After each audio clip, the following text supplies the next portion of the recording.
Welcome to your yoga practice. Today, our pause is going to help us to get into our hip flexors, to release them. So this is great if you've been sitting all day, if you've been standing all day even, or if you've been driving. Anything that has your hips in flexion and makes these hip flexors, this part right here, super tight. So you will need at least one yoga block. Let's get a nice firm yoga block.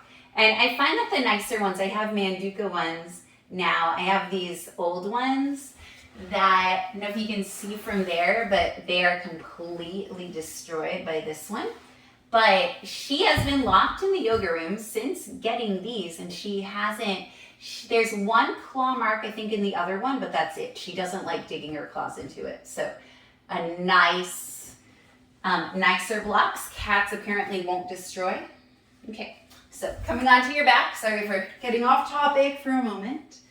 Lift your hips up and then set your pelvis on the block. And this time have it a little bit closer to your lower back. You'll see why, and you'll find that maybe that's only in my body that I like it a little higher when we do this, but feel free to adjust as we move along.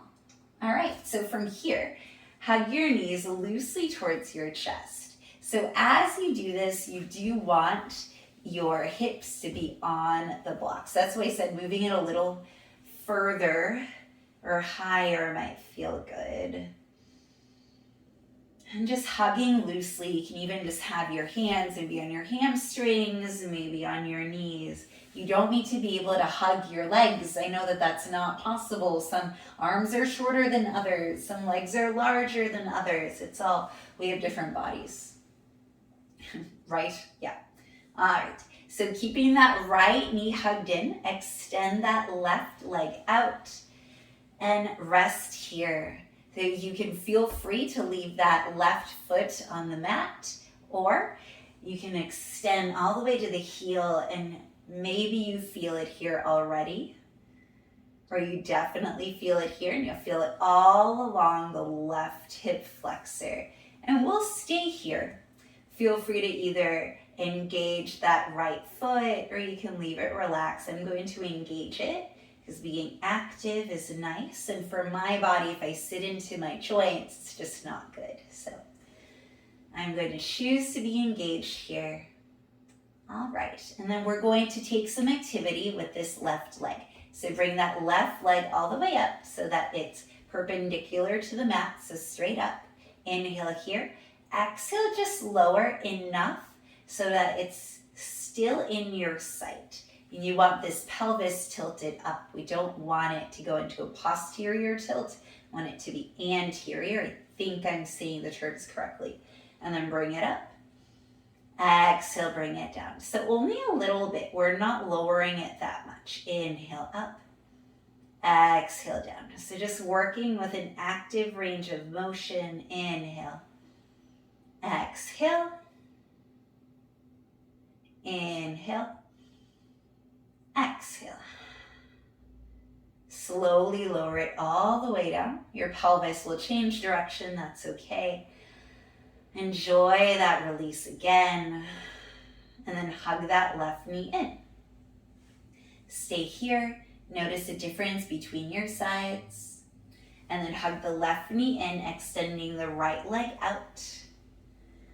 Feeling it all along this right hip flexor and enjoying that sensation, engaging that left foot if that's what you'd like.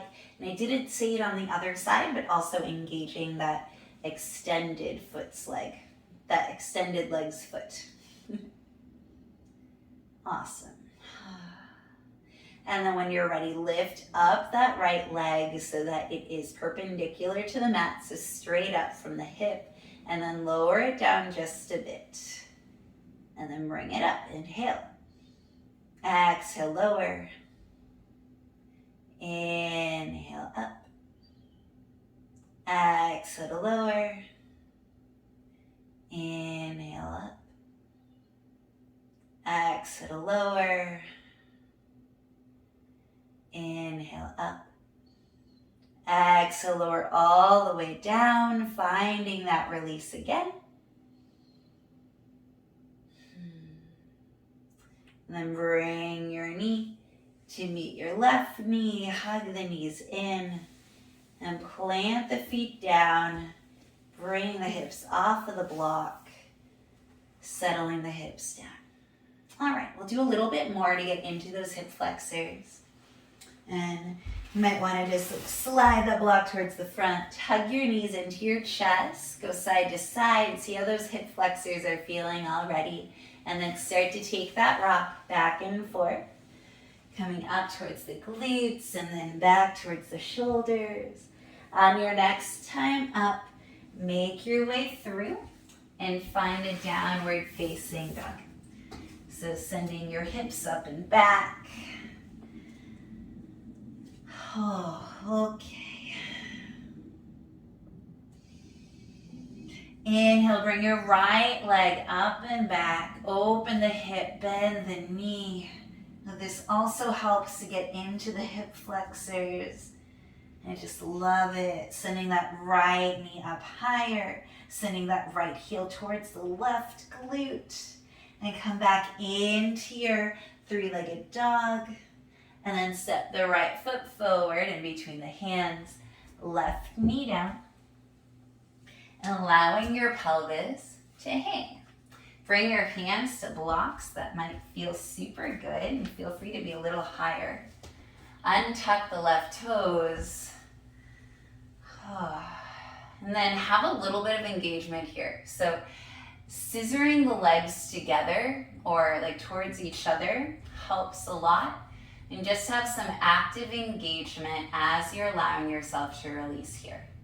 If we just allow ourselves to fall down, we can aggravate that hip joint. So you want to protect our hips. Even if you're not hypermobile, it's just really good that we're not injuring ourselves slowly or quickly. All right, from here, walk both blocks inside your right foot. Walk that right foot towards the right. Now you can lower the blocks if you'd like. And then press into the left hand. Reach that right arm up and back. Either staying here with a reach, or maybe you bend that left leg and you reach for the foot. It's getting into a quad stretch. You also still feel it on your hip flexor. But really important here to draw belly button towards your spine so that we're not just like dipping into the lower back. We want to protect it. So lower back is the only part of our spine that's not attached to anything.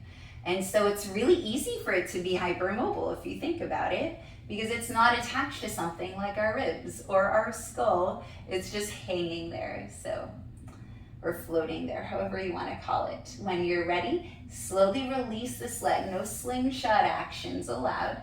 And reach that right arm up. Bring it down. Move the blocks. Plant your hands down. Tuck the back toes under. And step back. Downward facing dog. Excellent. This time, left leg up and back. Open the hip, bend the knee. Taking a nice stretch here. Sending your left knee up towards the sky. Your left heel towards your right glute. And then come back into a three-legged dog. This time sending the left foot forward, right knee down. Bringing your blocks. Medium height is what I'm using. And coming up into your lunge. Maybe untucking those toes. And then again, scissoring action between the legs. Really staying engaged. Belly button towards your chest.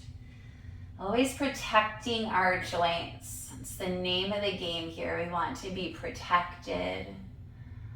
And still allowing a release in the hip flexor. And then walk both blocks inside the left leg. Walk that left foot off to the left. Maybe it's even off of the mat.